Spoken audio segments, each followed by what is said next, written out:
আসসালামু আলাইকুম গাইস, আপনারা দেখতে পাচ্ছেন আমরা বর্তমানে হরিপুর ব্রিজে প্রায় দীর্ঘ 2 ঘন্টা পথযাত্রা ভ্রমণ করে বর্তমানে আমরা হরিপুরে পৌঁছলাম। বর্তমানে হরিপুরের অবস্থা আপনারা দেখতে পাচ্ছেন। হরিপুরে এসে দেখি জামে পড়ে গেলাম, সরা যায় নাকি, একটু জামটা কমে গেল। বর্তমানে আমরা হরিপুর আসল ব্রিজে পা দিতে গেলাম। আপনাদের মাঝে এখন শেয়ার করবো হরিপুর যাইতে, ব্রিজটা যাইতে কত কিলো পড়ে। বর্তমানে আমার গাড়িটা আছে 3627 কিলো। দেখা যায় কয় কিলো এই হরিপুর ব্রিজ। চলেন গাইস, লেটস গো।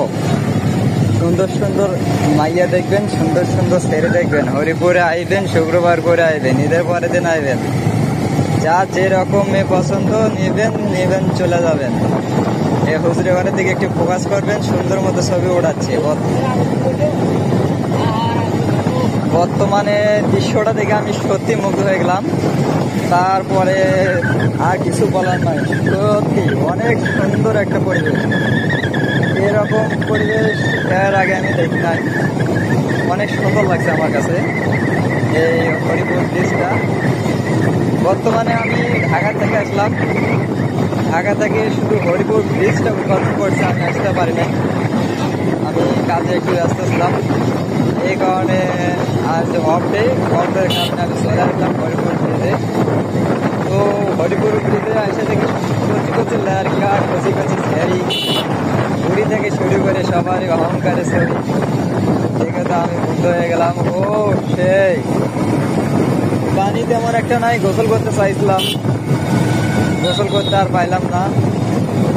হরিপুরে ব্রিজ তবে একা এসে তেমন একটা ভালো লাগে না, যদি পাশে একজন কেউ যদি থাকতো, তবে ছেলে না মেয়ে জল থাকতো তা আরো সুন্দর লাগতো। বর্তমানে আমাদের অবস্থা হরিপুরে আসলাম। অনেক সুন্দর মুগ্ধ একটা পরিবেশ, সবাই শুধু দেখে সেলফি তুলে আর ভিডিও করে।